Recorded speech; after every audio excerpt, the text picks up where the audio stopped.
Perhaps my best years are gone, when there was a chance of happiness, but I wouldn't want them back. Not with the fire in me. No, I wouldn't want them back. Rough for theater, too.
Switch off.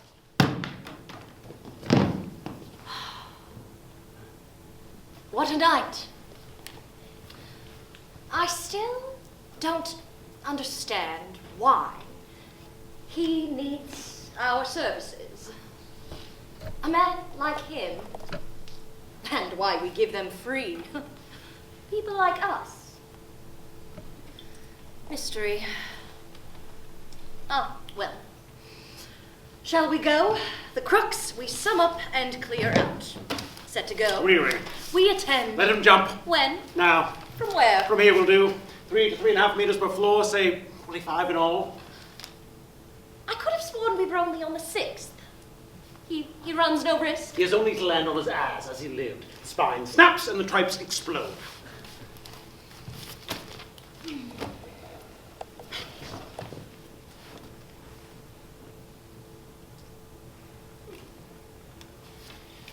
Full moon. Not quite. Tomorrow.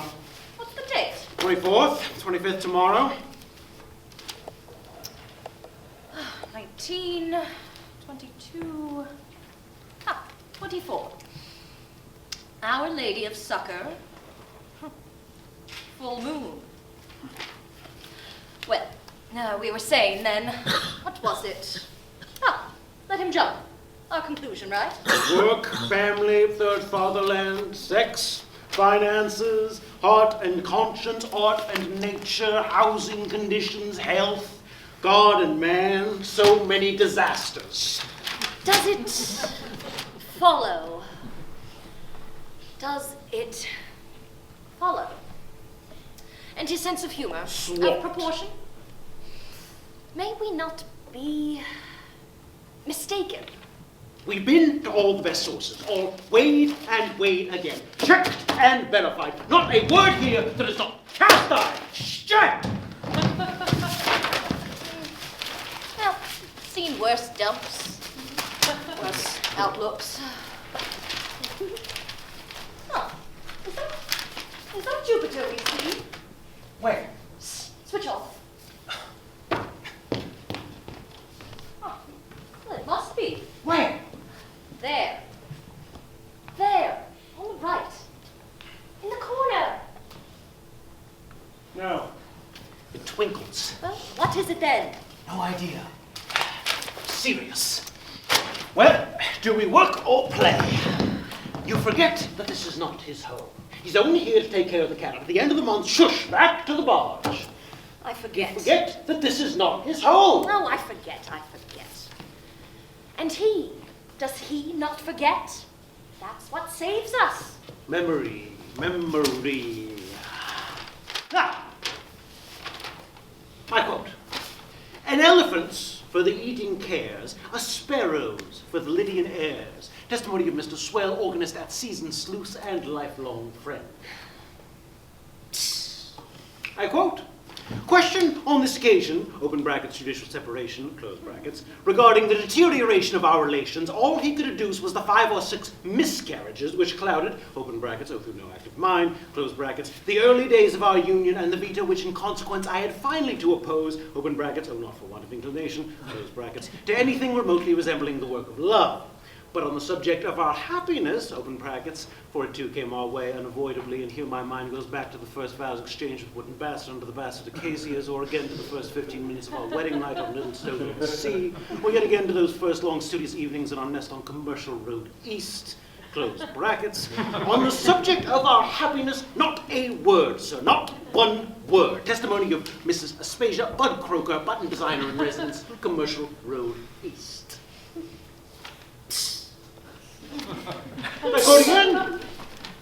Of our national epos, he remembered only the calamities which did not prevent him from winning a minor scholarship in the subject. Testimony of Mr. Peabody, marketing gardener in the Deepening Fens and lifelong friend.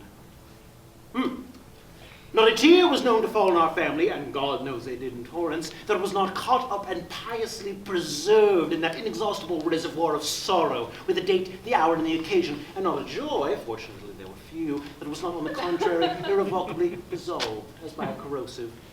And that he took after me. Testimony of the Mrs. Late Darcy Croker, woman of letters. Careful. Enough. I quote, to hear him talk about his life after a glass or two, you would have thought he had never set foot outside hell. He had us in stitches. I worked it up into a skit that went down well. Testimony of Mr. Moore, like comedian, C.O. Widow, Merryweather War, All Saints on the Wash, and lifelong. Well, you see, this is not his home, and he knows it full well. Well, now let's have the positive elements. Positive?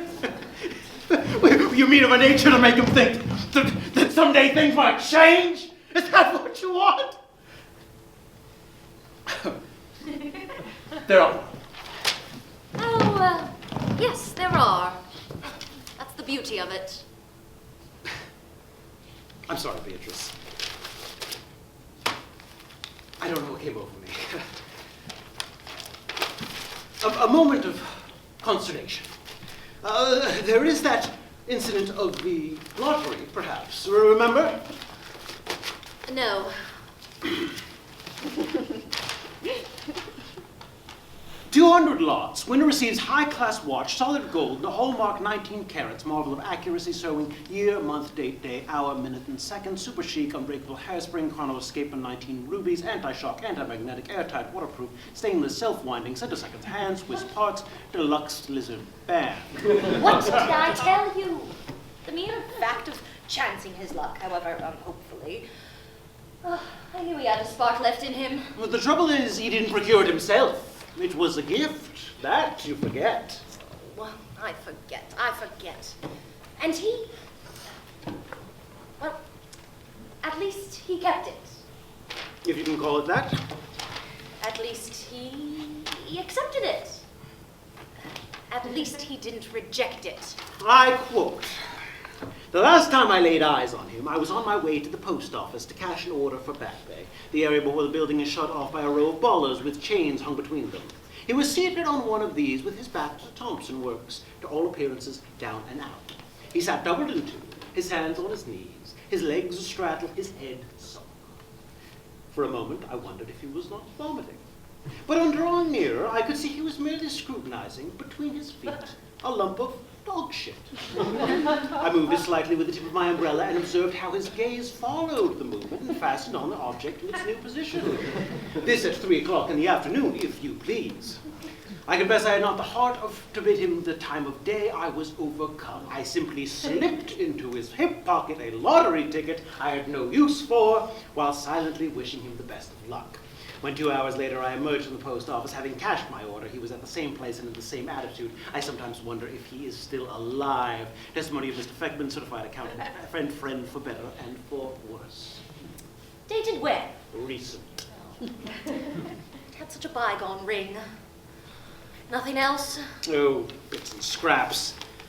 Good graces of an heirless aunt, unfinished game. Hairless aunt. Heirless aunt. Unfinished game of chess with a correspondent in Tasmania. Hope not dead of living to see the extermination of the species.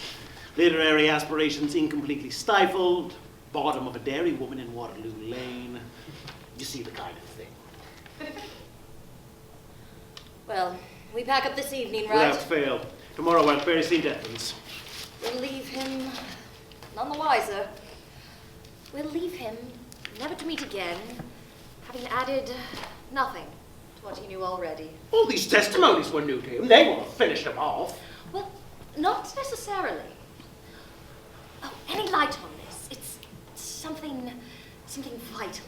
This is something I remember. Something he said himself. Under confidences, then. Slim file. Confidences. Ah! Well? Sick headaches, eye trouble, irrational fear of vipers, ear trouble, nothing for us there. Fibroid tumors, pathological horror of songbirds, throat trouble, need of affection, oh, we're coming to it. Now, listen to this. Morbidly sensitive to the opinion of others. What did I tell you? I'll read you the whole passage.